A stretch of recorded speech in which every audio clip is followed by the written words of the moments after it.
Subscribe करें और bell दबाएं ताकि कोई खबर रह न जाए।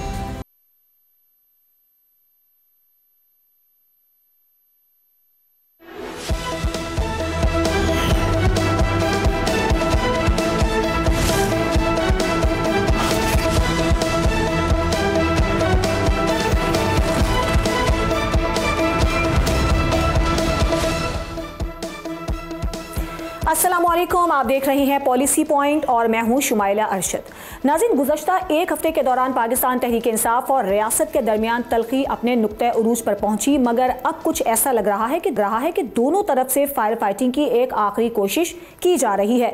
खासतौर पर इमरान खान के मुतनाज़ा ट्वीट के बाद अफवाज पाकिस्तान की तरफ से सख्त रद्द अमल आया और फिर PTI की तरफ से पेशावर में जलसा किया गया, जिसमें शिकवा जवाबी शिकवा भी किया गया।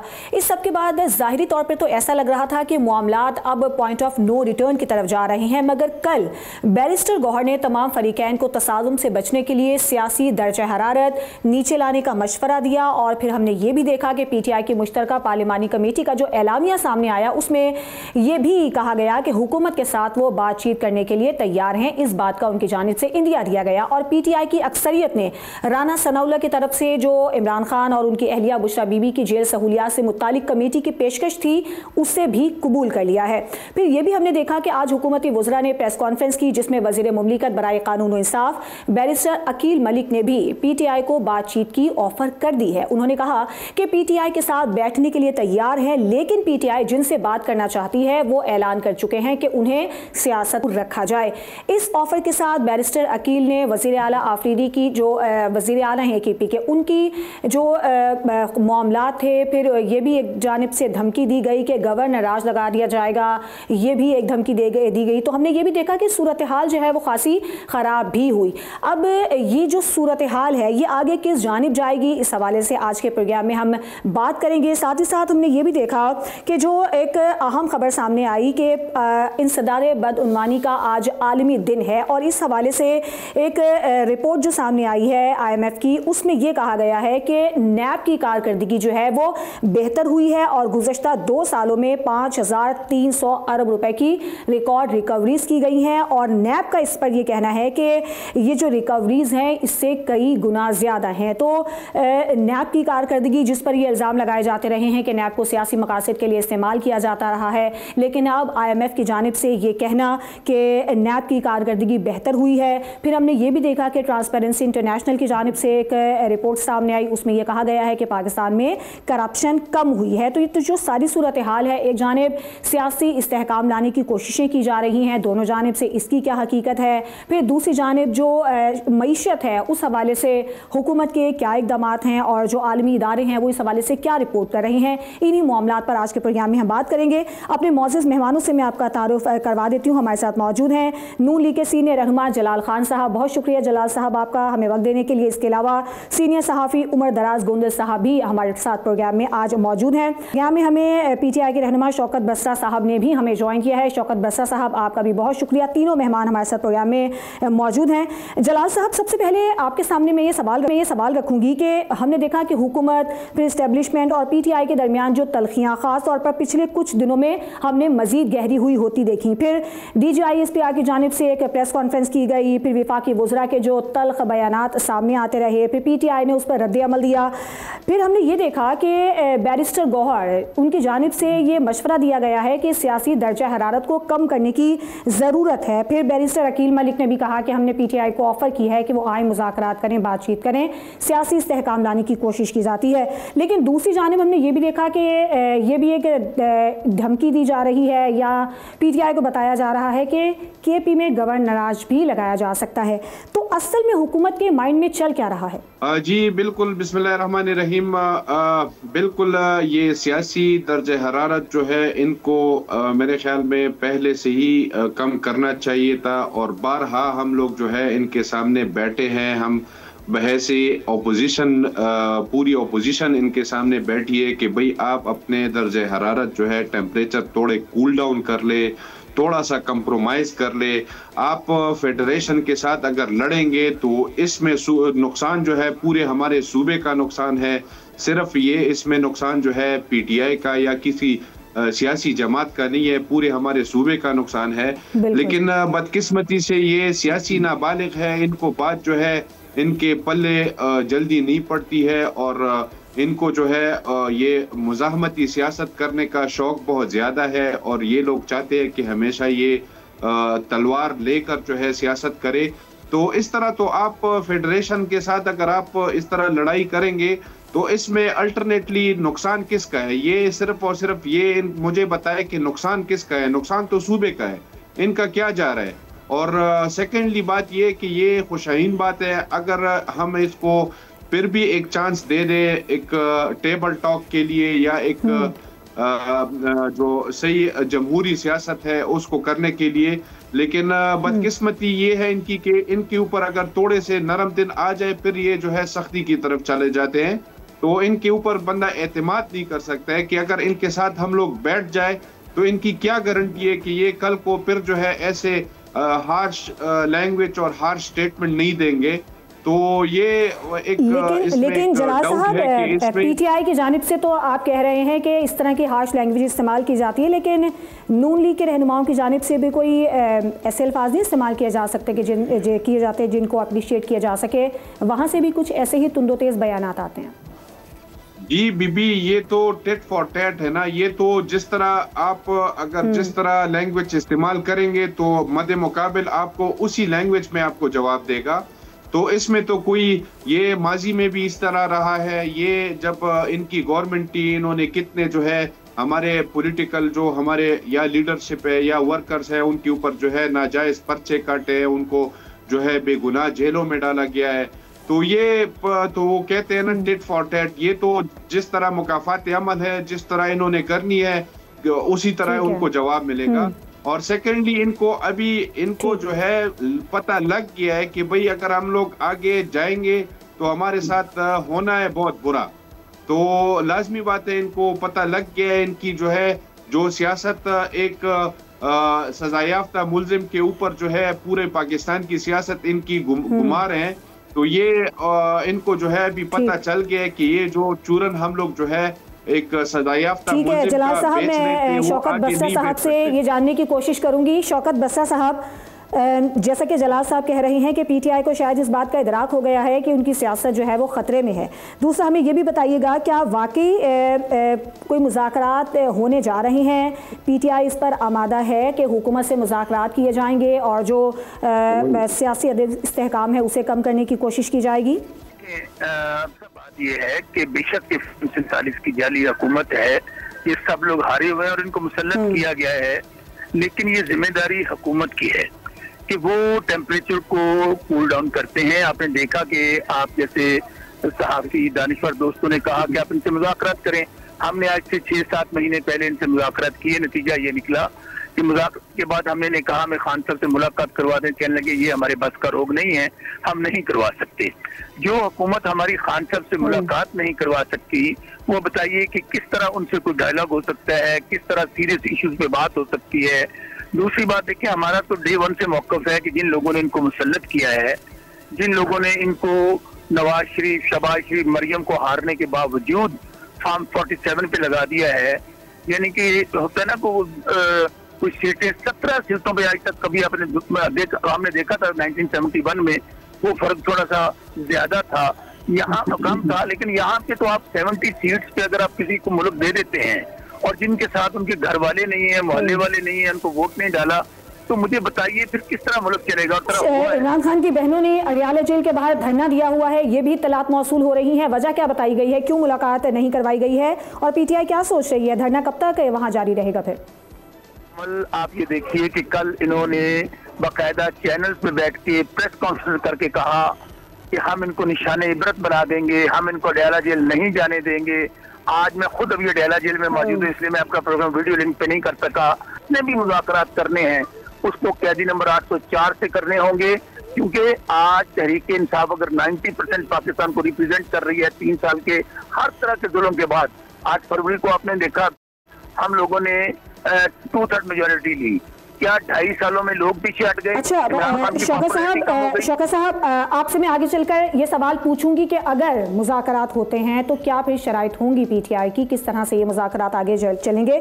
उमर दराज गोंदल साहब, जो हम मौजूदा हालात देख रहे हैं, जैसे कि अभी आपने देखा कि बानी से मुलाकात का दिन था लेकिन मुलाकात नहीं करवाई गई, उनकी बहनों ने वहाँ धरना दिया हुआ है। फिर दूसरी जानिब हम ये भी देख रहे हैं कि हुकूमत ये कह रही है कि केपी में जो है वो गवर्नर राज लगा दिया जाएगा क्योंकि वहाँ पर गवर्नेंस का निज़ाम कुछ ऐसा है। इस पर फिर पीटीआई का जो रद्द-ए-अमल सामने आ रहा है। इन तमाम सूरत हाल में आपको क्या लगता है कि मुज़ाकरात की कोई उम्मीद है, और क्या मुज़ाकरात का माहौल है, और क्या हुकूमत पर जिस पर ज़्यादा जिम्मेदारी है, आपको लगता है कि वो माहौल पैदा करने की कोशिश की जा रही है या संजीदा है हुकूमत? जी, एक तो बहुत शुक्रिया मुझे प्रोग्राम में लेने के लिए। टू दी पॉइंट बात यह है कि फिलहाल मुज़ाकरात का कोई माहौल नहीं है, और यकीनन जो इस हुकूमत के अंदर है लोग मौजूद है वो मुज़ाकरात चाहेंगे भी नहीं। मुज़ाकरात करने का क्या मतलब है? सबको पता है कि तहरीक इंसाफ इस पब्लिक में मकबूल है, इसमें कोई दूसरी राय नहीं है। तो जब आप उनके साथ मुज़ाकरात करेंगे तो क्या मुस्लिम लीग नून और पीपल्स पार्टी ये चाहेंगे कि आप आए हमें रिप्लेस कर दें, आए हम आपको सियासी हकीकत तस्लीम कर लेते हैं? नहीं, पीपल्स पार्टी और मुस्लिम लीग नून चाहेंगे ये लड़ाई बढ़े, इसमें शिद्दत आए, क्योंकि इस जो बेनिफिशरी हैं वो पीपल्स पार्टी और नून लीग है। ये पहली बात है। दूसरी बात, जहां तक गवर्नर राज का और बाकी मामलात का है, वो तहरीक इंसाफ को मुख्तलिफ तरीके से डराने की या स्क्रू करने की कोशिश की जा रही है कि शायद इस तरीके से हम उनको काबू कर लें या ये तासुर दें कि देखो आपके लिए स्पेस नहीं है। रही बात किस बुनियाद के ऊपर आपने लगाना है, गवर्नेंस की बुनियाद के ऊपर, तो ये कैसे तय हो गया कि गवर्नमेंट जिसको 1.5 साल हुआ है और इस्लामाबाद में बैठकर या लाहौर में बैठकर या कराची में बैठकर या किसी भी जगह पर बैठकर कुछ लोग फैसला कर लें जी सूबा नहीं चल रहा, इसका इख्तियार तो सूबे की अवाम को है। क्या पंजाब की गवर्नेंस को आपने ओके कर दिया है? क्या सिंध की गवर्नेंस मिसाली है? क्या सरफराज बुगटी की जो गवर्नेंस है उससे आप अमेरिका, बरतानिया और फर्स्ट वर्ल्ड कंट्रीज को सीखना चाहिए? नहीं, ये लोगों को फैसला करने देना। और अगर अमन अमान की बुनियाद के ऊपर करना है तो फिर क्या सरफराज बुगटी को बलूचिस्तान का वजीर आला रहना चाहिए? मेरे ख्याल से ये किसी विफाकी हुकूमत को फैसला नहीं करना कि गवर्नर राज लगना चाहिए या ये हुकूमत डिलीवर कर रही है। अगर इस बुनियाद पे आपने परखा तो हो सकता है सबसे पहला निशाना खुद विफाकी हुकूमत बने। ये लोगों पे रहने दें। और मैं एक बात जरूर करना चाहता हूं, जिस तरह से आज भी मुलाकात नहीं हो रही या कहा जा रहा है जी अब हम देखें, नून लीग ने तो अब कह दिया है कि अब हम मुज़ाकरात की दावत नहीं देंगे। कल तलाल चौधरी साहब ने बाकायदा उसके ऊपर बयान जारी किया। मैं जब आपसे बात कर रहा हूं तो आज ही बिलावल जरदारी साहब से मुलाकात लाहौर में हुई, मैं अभी उसी नशिस्त से आ रहा हूं, तो उनसे ये सवालात सारे उनके सामने रखे गए। तो मुझे उनकी गुफ्तगू की बुनियाद पर मैं कह सकता हूं कि वो कह रहे थे ये तो इस गवर्नमेंट को चाहिए था कि आप ऐसा माहौल पैदा करते या इस्तेहकाम की तरफ जाते। ये जो सब किया जा रहा है इसका हासिल वसूल क्या होगा? मुस्लिम लीग नून ये समझ रही है कि तहरीक इंसाफ को ही निशाने पर रहना है। लेकिन उमर साहब, हमने ये भी देखा कि बिलावल ने ये भी कहा है कि तहरीक इंसाफ का कोई मुस्तकबिल नहीं है, उनकी जानिब से ये भी बयान सामने आया है। देखिए, आज बड़ी डिटेल में डिस्कशन हुई, ये जो सारे सवालात वहां पे है, और उन्होंने ये कहा कि तहरीक इंसाफ के हवाले से भी उन्होंने तनकीद का निशाना बनाया। ये बात दुरुस्त है। और उन्होंने कहा कि देखिए तहरीक इंसाफ जो है वो भी पॉलिटिक्स जिस तरह की कर रही है, उनको चाहिए था कि वो हमसे मुकाबला करते, नून लीग को टारगेट करते, पीपल्स पार्टी को टारगेट करते, और उनके मुताबिक कुछ बेहतरी नजर नहीं आ रही तहरीक इंसाफ के लिए, और ज़ाहिर उनकी अपनी एक पॉलिटिक्स है। और उनका देखिए सियासत इस चीज का नाम है कि जिसमें आप नामुमकिन को मुमकिन बनाते हैं। लेकिन ज़ाहिर हर पार्टी की अपनी स्ट्रेटजी है। आप तहरीक इंसाफ से पूछेंगे तो वो कहेंगे देखो भाई हम तो पब्लिक पल्स के मुताबिक चल रहे हैं, देखा हम जो लाइन ले रहे हैं हमें लोगों में बड़ी मकबूलियत है। लेकिन ग्राउंड के ऊपर ये बात हकीकत है, तहरीक इंसाफ के लिए माहौल साजगार नहीं है, उनके कारकुनान के लिए माहौल साजगार नहीं है। तहरीक इंसाफ के ऊपर एलानिया भी अब तो पाबंदी की बातें हो रही हैं। ऑलरेडी हमने ऑब्जर्व ये किया है या ग्राउंड के ऊपर जो हम रिपोर्ट करते हैं वो यही है कि गैर एलानिया पाबंदी है। यानी जिस लम्हे मैं और आप बात कर रहे हैं, अगर ये कल ऐलान करें कि हम लाहौर में एक रैली निकालेंगे, ये भी ऐलान कर दें और कोई और सियासी जमात भी रैली निकाले, तो सारा जो इंतजाम पुलिस करेगी वो तहरीक इंसाफ से निपटने के लिए करेगी और उनको रैली नहीं निकालने दी जाएगी। दफा 144 भी होगी, और खुद दफा 144 के होते हुए भी मुस्लिम लीग नून जलसा कर सकती है, बाकी दीगर जमातें कर सकती हैं, और तहरीक इंसाफ को उस बात की इजाजत नहीं होगी। ये तो ग्राउंड है, ये तो रियलिटी है, ये तो फैक्ट है, इसको कोई शायद डिनाई ना कर सके। लेकिन इसकी जिम्मेदारी था कि अताउल्लाह तारड़ ने तो साफ अल्फाज में ये कहा है कि कानून की खिलाफवर्जी के बाद अब इमरान खान से मुलाकात की 1% भी इम्कान नहीं है, तो इन हालात में फिर कैसे मुज़ाकरात होंगे? जलाल साहब, वही बात कि एक जाने फिर मुलाकात की इजाज़त नहीं दी जा रही है, फिर ये किस बुनियाद पर हुकूमत सोच रही है कि केपी में गवर्नर राज लगा दिया जाएगा? ये इख्तियार कैसे है? जी बिल्कुल बीबी, मैं इस सूबे का रिहायशी हूँ और मैंने पिछले 2 साल तकरीबन इस गवर्नमेंट में गुजारे हैं।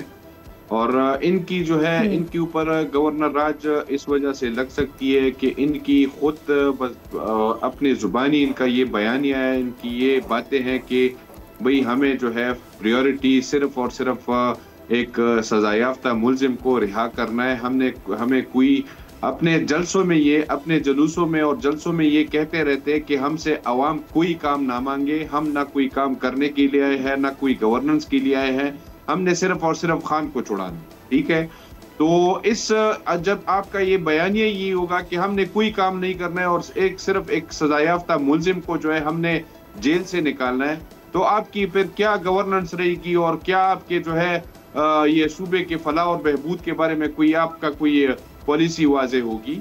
और सेकेंडली बात मैं आपको ये बताऊं कि जिस तरह ये मैंने आपको पहले भी बताया कि ये टिट फॉर टैट है। अगर आप सही जुबान में बात करोगे तो आपको जवाब भी सही जुबान में मिलेगा। अगर आप आए दिन जो है ये एक जहनी मरीज है जो बैठा है एक जेल में और आगे से जो है एक ट्वीट कर लेता है, ये गलत ट्वीट कर लेता है या इनके सोशल मीडिया हैंडलर जो है वो गलत बातें कर लेते हैं, तो क्या इनके साथ फिर भी जो है बैठने का कोई तुक बनता है?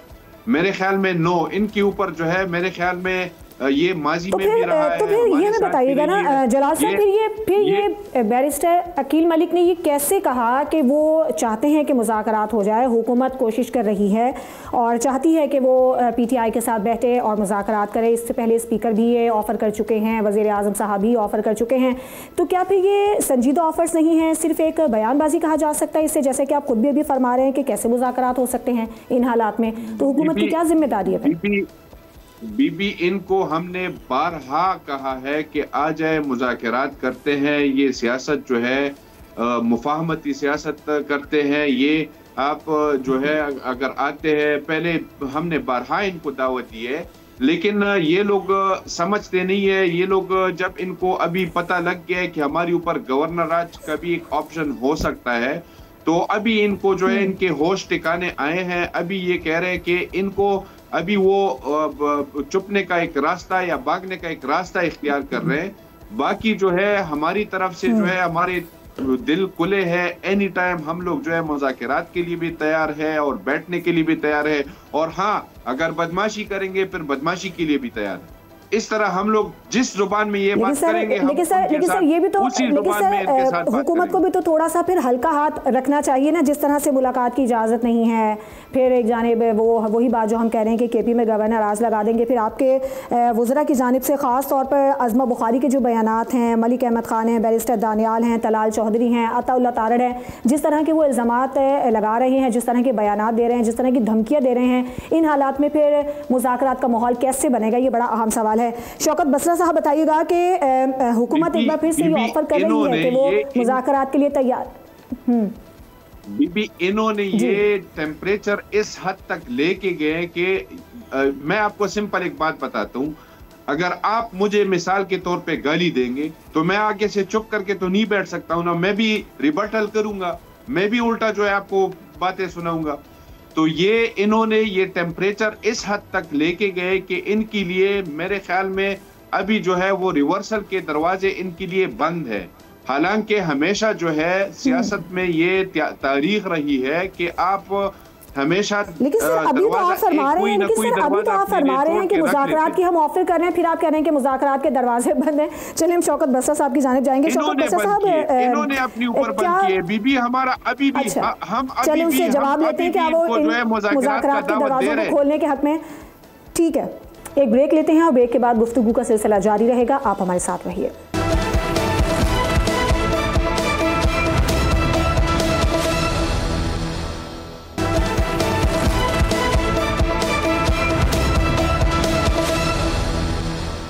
प्रोग्राम में एक बार फिर से आपको खुशामदीद कहते हैं। शौकत बसरा साहब, मुज़ाकरात की दावत दी जा रही है हुकूमत की जानिब से, दरवाजे आप खोलने का इरादा रखते हैं, और अगर दरवाजे खुलते हैं तो फिर शराइत क्या हैं?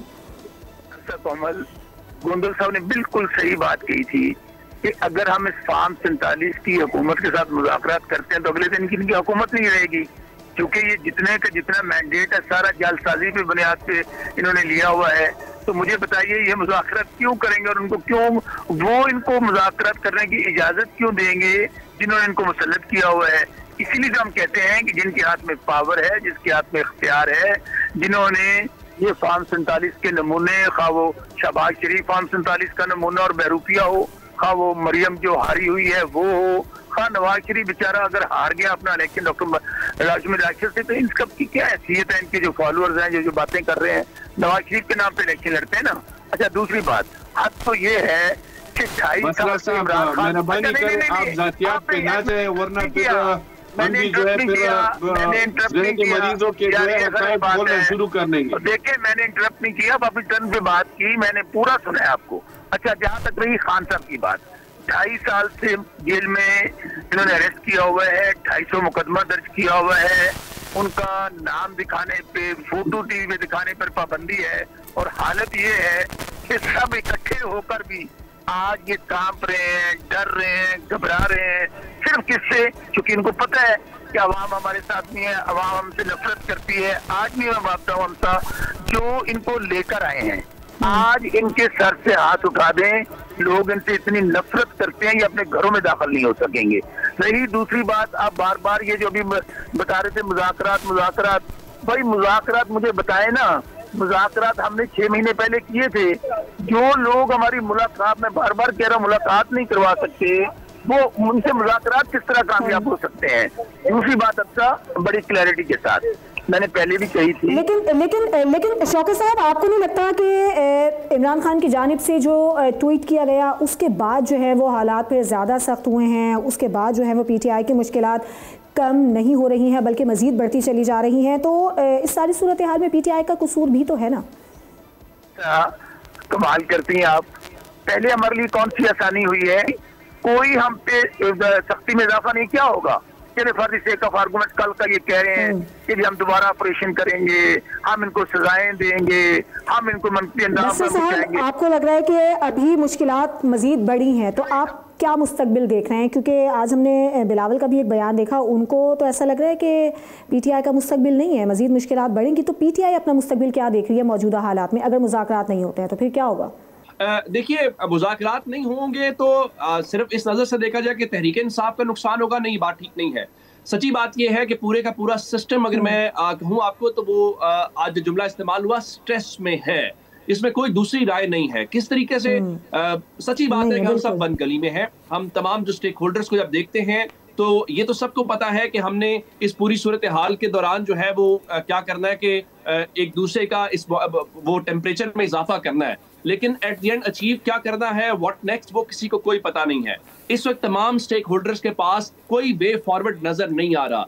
जहां तक मुज़ाकरात की बात है, तहरीक इंसाफ के जी हम इनसे मुज़ाकरात क्यों करें, हम वहां मुज़ाकरात करेंगे, वो मुज़ाकरात पे शायद इसलिए नहीं आएंगे भाई इनसे मुज़ाकरात की तो हमारी हुकूमत जाती रहेगी। सच्ची बात यह है कि वो जो ग्रैंड नेशनल डायलॉग की बात करते हैं, इन सब को एक एक कदम पीछे हटना पड़ेगा, वरना सूरत हाल आने वाले दिनों की ठीक नहीं है। पिछले 2.5-3 साल में आप देखिए कि तहरीक इंसाफ को अमलन, जिस तरह मैं बार बार कहता हूँ, गैर एलानिया पाबंदी का सामना है। तमाम स्टेक होल्डर्स, मुस्लिम लीग नून, पीपल्स पार्टी, ANP, ये सब मिलकर भी एक तो पॉलिटिकल मुकाबला नहीं कर पाए, एक बात।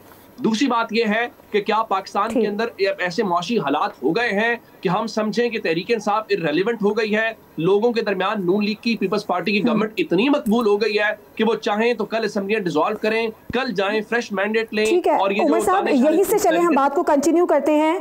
अगर हम मईशत की बात करते हैं तो IMF की जो एक रिपोर्ट सामने आई है उसमें यह कहा गया है कि NAB की तारीफ की गई है और ये कहा गया है कि NAB ने जो है वो गुज़श्ता 2 सालों में रिकॉर्ड रिकवरीज की हैं, जो कि यकीनन एक हौसला अफजा बात है। फिर हमने ये भी देखा कि ट्रांसपेरेंसी इंटरनेशनल की जो रिपोर्ट है उसमें भी ये बताया गया है कि पाकिस्तान में करप्शन कम हुई है। तो ये दोनों खबरें आप क्या समझते हैं, कितनी हौसला अफजा हैं? देखिए हौसला अफजा मैं तब इनको मानूंगा जब मुझे लगेगा कि इस मुल्क के अंदर सरमायाकार का इत्तेमाद बढ़ गया है, जब फॉरेन डायरेक्ट इन्वेस्टमेंट आना शुरू हो गई है। मेरे लिए जरूरी है कि SIFC क्या कह रही है। SIFC कह रही है कि जनाब देखिए ये जो आपका FBR का स्ट्रक्चर है ये काम नहीं कर सकता। मेरे लिए इंपॉर्टेंट ये है कि पाकिस्तान का जो स्टेट बैंक का गवर्नर है वो क्या कह रहा है, वो कह रहा है जो मौजूदा मुआशी मॉडल है वो नाकाम हो गया है, वो लोगों को उस तरह से रिलीफ फराहम नहीं कर सकता। मेरे लिए गवर्नमेंट का वो नंबर इंपॉर्टेंट है जिसमें कहा गया है जी इस मुल्क के अंदर बेरोजगारी में इजाफा हो गया है। ये कोई भी ऐसा नंबर नहीं है जो आप कहें कि मीडिया ने या ऑपोजिशन ने जारी किया है। ये सारी की सारी वो चीजें हैं जो गवर्नमेंट के अंदर से आई हैं। आप इस गवर्नमेंट से पूछें कि आपका इंपोर्ट्स का बिल इस वक्त 2022 की सतह के ऊपर नहीं है। आप इस गवर्नमेंट से पूछिए क्या ट्रेड डेफिसिट में इजाफा नहीं हो गया। ये सारी बातें करने का मकसद ये है कि आप एक चीज को लेकर अगर ढिढोरा हम पीटना शुरू कर दें कि देखें जी गवर्नमेंट बड़ी ये साफ शफाफ हो गई है, तो फिर ग्राउंड पे बताएं ना कि नई जॉब्स क्रिएट हुई हैं। बताएं आपने इस नौजवान नस्ल का सिस्टम में स्टेक बढ़ा दिया है, या मुझे कहें कि इस नौजवान नस्ल के बाहर जाने का नंबर कम हो गया है और लोगों का पाकिस्तान के उमर साहब इसका जवाब मैं लेती हूँ। हुकूमती हमारे साथ मौजूद हैं तर्जुमान जलाल खान साहब। जलाल साहब, जो सवालात उमर दराज साहब ने उठाए हैं कि ट्रांसपेरेंसी इंटरनेशनल की रिपोर्ट, IMF की रिपोर्ट हमारे सामने है, लेकिन जो ग्राउंड रियलिटीज़ हैं वो क्या हैं? हुकूमत किस तरह से अपनी मईशत को बेहतर करने का दावा कर सकती है और क्या हक़ाइक़ हैं? जी बिल्कुल, ये तो आपको अभी जो रिपोर्ट आई है, जो ट्रांसपेरेंसी रिपोर्ट आई है, आपसे को जो तो है आप अंदाजा लगा सकते हैं रिपोर्ट्स के मुताबिक। जो मेरे भाई ने जो एक एजम्पशन की है कि ग्राउंड रियलिटी कुछ और है और रिपोर्ट कुछ और कह रही है, तो क्या ये IMF को भी हमारी गवर्नमेंट ने कहा है कि आप ये रिपोर्ट इस तरह बनाएं या नहीं? उन्होंने खुद अपने आप से बनाया है। तो मेरे भाई आपकी मैं थोड़ी करेक्शन कर लूं, अल्हम्दुलिल्लाह पाकिस्तान जो है एक अच्छे सिमत की तरफ जा रहा है, तरक्की की तरफ जा रहा है। अल्हम्दुलिल्लाह हमने जो इस 2 सालों में जो हमने किया है, मेरे ख्याल में पिछले इनकी गवर्नमेंट में कभी भी नहीं हुआ है। इनको तो अपने ये जो जहनी मरीज बैठे हैं, ये तो पाकिस्तान तोड़ने की बातें करते हैं, और ये पाकिस्तान को जो है जो मुआशी जो डिफॉल्ट कर रहा था, आपको जो है तारीख देख ले, पाकिस्तान आपका डिफॉल्ट की तरफ जा रहा था, वो हमने नहीं किया। वो इन्हीं की गवर्नमेंट की बदौलत था कि हमारी मुआशी इस्तेहकाम इस हद तक चली गई थी कि हम लोग डिफॉल्ट कर रहे थे। ये फिर ये जो है ऐलान बाकायदा करते हैं कि आप फॉरेन रेमिटेंस आप ना भेजें पाकिस्तान को। तो इनमें जो है ये अगर चीजें कंट्रोल होंगी तो इसमें लाजमी टाइम है, टाइम लगेगा, लाजमी बात है, जलाल साहब, आज एंटी करप्शन का दिन भी मनाया जा रहा है। हमें ये बताइएगा हुकूमत क्या इकदाम कर रही है, किस तरह से करप्शन को कंट्रोल किया जाएगा, कहाँ कहाँ इस्लाहात की जा रही हैं, FBR में, नैब में, जो दीगर इदारे हैं, हुकूमत का प्लान क्या है करप्शन को कम करने के लिए?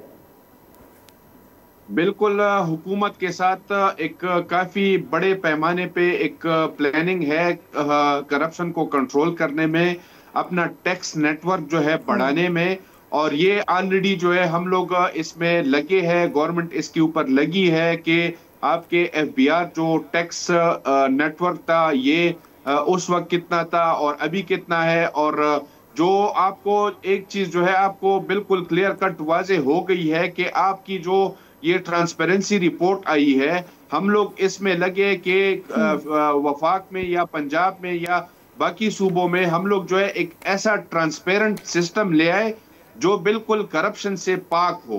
और इसी हवाले से जो ये हमारी सूबाई गवर्नमेंट है PTI की, ये यही रीजन है कि ये फेडरेशन के साथ बैठ नहीं रही है, ताकि फेडरेशन अगर इनके ऊपर ऐसी एक सिस्टम लागू करे कि वो ट्रांसपेरेंट हो, तो इसमें जो है इनके करप्शन और इसकी जो है 2 नंबरिया जो है आ जाएगी। और तो यही वजह है कि ये फेडरेशन के साथ भी नहीं बैठते। ठीक है गोंदल साहब, आप क्या हुकूमत को मशवरा देंगे कि किस तरह से करप्शन को कम किया जा सकता है, किस तरह से टैक्स नेट में उन लोगों को लाया जा सकता है जो कि टैक्स अदा नहीं कर सकते हैं, फिर जो हुकूमती इदारे हैं उनको किस तरह से बेहतर बनाया जा सकता है, क्या क्या इस्लाहात करनी चाहिए? देखिए, हमारा जो सबसे बड़ा प्रॉब्लम इस वक्त है वो इस्तेहकाम का है। जब आपका इस्तेहकाम होगा तो चीज़ें स्मूथली मूव ऑन करेंगी, अदरवाइज नहीं करेंगी। यानी आप हवाला दे रहे हैं कि ट्रांसपेरेंसी इंटरनेशनल ने ये कहा है। मुझे बताइए कि ट्रांसपेरेंसी इंटरनेशनल अगर पाकिस्तान में कह रहा है कि सब अच्छा हो गया है, नैब बहुत अच्छा है, तो वो 5300 अरब रुपए की करप्शन का FBR उसने कहा है IMF वालों ने, मुझे बताइए कि वो कहाँ पे करप्शन हुई है? क्या वो खैबर पख्तूनख्वा सूबे पे डालनी है सारी, क्या तहरीक इंसाफ पे डालनी है? एक बात। दूसरी बात, गवर्नमेंट के पास कोई मशवरा उनको मानने की हमारी जरूरत ही नहीं है। और सच्ची बात इस वक्त ये है कि आप उल्टे लटक जाएं।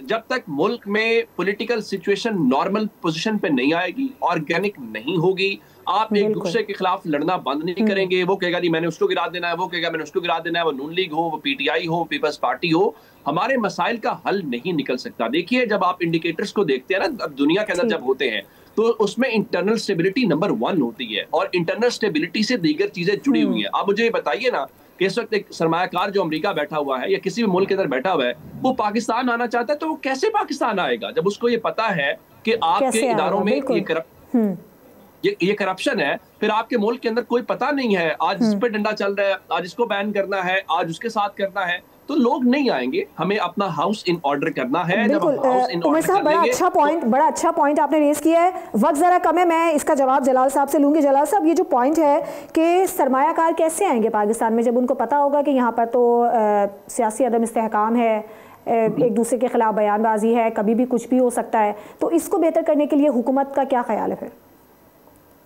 जी बिल्कुल, ये इस भाई के बात के ऊपर मैं बिल्कुल इसके साथ इत्तेफाक करता हूं कि जब तक आपकी मुल्क में इंटरनल स्टेबिलिटी और पॉलिटिकल स्टेबिलिटी नहीं आती है, तब तक आपके मुल्क में जो है फॉरेन इन्वेस्टर जो है डरता है आने से। जो बिल्कुल सॉरी मेरे ख्याल में हमारी गवर्नमेंट की भी थोड़ी बहुत जिम्मेवारी बनती है और इनकी भी जिम्मेवारी बनती है कि इस मुश्किल हालत में, इस मुश्किल घड़ी में हमें थोड़ी देर के लिए जो है सियासत को थोड़ा साइड पे रखना चाहिए। हमने रियासत के बारे में सोचना चाहिए कि भाई रियासत को बचाना है हमने। अगर रियासत है तो सियासत है, लेकिन बदकिस्मती से हम तो बारहा इनके साथ जो है मुज़ाकरात करने के लिए बैठे हैं, हमने हाथ बढ़ाए हैं, लेकिन ये जो जहनी मरीज लोग बैठे हैं, ये लोग पाकिस्तान की इस्तेहकाम के लिए, पॉलिटिकल स्टेबिलिटी या पाकिस्तान की तरक्की के लिए ये बिल्कुल सोचते नहीं है, और ये उसी अपने जो है एक सजायाफ्ता मुल्जिम के पीछे लगे हैं, और यही इनके ऊपर जो है ये इनके अपने बयानिया है। पिछले दफा मैं प्रोग्राम में मेरे साथ बैठे थे शफी जान साहब, उन्होंने खुद अपने मुंह से ये इकरार किया कि हमारी सिर्फ और सिर्फ सूबे में प्रायोरिटी ये है कि हम खान को चुड़ाए। ठीक है, जलाल साहब का ये कहना है कि वो इस बात से ज़रूर एग्री करते हैं कि जब सियासी अदम इस्तेहकाम होगा तो जाहिर सी बात है कि सरमायाकार जो है वो सरमाया लगाते हुए पाकिस्तान में ज़रा खौफ का शिकार भी होगा, ज़रा डरेगा भी। उमर दराज गोंदल साहब, वही बात जो हम कर रहे हैं कि फिर कैसे हुकूमत जो है वो ये दावा कर सकती है कि वो मईशत को इस्तेहकाम दे रही है, और दूसरी जानिब एक जानिब चले हुकूमत कोशिश कर भी रही होगी जो भी सूरत हाल हमारे सामने है, लेकिन दूसरी जानिब आपके ख्याल में ऐसा नहीं कि दूसरी सियासी जमातों को भी, पीटीआई को, दूसरी सियासी जमातों को भी तो कोऑपरेट करने की ज़रूरत है? मुल्क की सालिमियत पर, मईशत पर, जो मुल्क की सलामती के मामलात हैं उस पर तो एक साथ बैठने की ज़रूरत है। जो अपने इख्तलाफात हैं उनको बालाए ताक रखते हुए इन मामलात पर एक होना पड़ेगा। ये बात ठीक है कि तमाम फ्रीकैन को ही कम से कम जो मईशत है उसके ऊपर पॉलिटिक्स नहीं करनी चाहिए, लेकिन सच्ची बात यह है कि आप क्या तवक्को रखते हैं कि जब आप उनके लिए इतना बड़ा मुलाकात का एक मसला हो और उनके लिए पॉलिटिकल एक्टिविटी करने की इजाजत ना हो, तो वो आपको फूलों के हार तो नहीं पहनाएंगे। और एट द एंड ये गवर्नमेंट की रिस्पॉन्सिबिलिटी होती है। आप टेम्परेचर को कूल डाउन करते हैं, आप अपोजिशन के साथ कॉन्फिडेंस बिल्डिंग मेजर्स करते हैं, उनके लिए पॉलिटिकल स्पेस पैदा करते हैं, जिसकी बुनियाद के ऊपर उन पे एक अखलाकी दबाव आता है कि जनाब देखें गवर्नमेंट चाह रही है और गवर्नमेंट लोगों के इश्यूज को एड्रेस करना चाह रही है, तो आए आप उनके साथ बैठें। फिर मीडिया तनकीद करता है, फिर सिविल सोसाइटी बात करती है, और आम शख्स बात करता है कि गवर्नमेंट बड़ी सीरियस है, वो पेन ले रही है, लेकिन ये ऑपोजिशन बड़ी नॉन सीरियस है, ये सिर्फ जो है उनके लिए रखने डाल रही है, ये रुकावटें खड़ी कर रही है। लेकिन यहाँ पे ऐसा नजर नहीं आ रहा। यूं लग रहा है कि जैसे जो ऑपोजिशन का काम है वो गवर्नमेंट खुद कर रही है। बहुत शुक्रिया। पीटीआई के रहबरसा साहब हमारे साथ मौजूद थे, नून लीग के रहनुमा जलाल खान साहब और सीनियर सहाफ़ी उमर दराज गोंदल साहब। आप तीनों मेहमानों का मैं बहुत शुक्रिया अदा करूँगी। और बात बिल्कुल ठीक है कि जिम्मेदारी दोनों जानिब आयद होती है, हुकूमत पर भी और अपोजिशन पर भी, कि वो सियासी जो उनके इख्तलाफात हैं उनको बालाए ताक रखते हुए, लेकिन जो मुल्की मफाद में मामलात होते हैं उन पर एक साथ बैठें और उनको हल करने की जानिब बढ़ें। तभी जाकर मुल्क जो है वो एक नई सूरत हाल से दो चार होगा, आगे बढ़ेगा। जो भी मुश्किलात हैं, जो भी प्रॉब्लम्स हैं वो हल होंगी। ख़ास तौर पर जो अवाम हैं वो इस सारे मामलात में काफ़ी ज़्यादा मुतासर होते हैं। आज के प्रोग्राम से इजाज़त दीजिए। अल्लाह हाफ़िज़।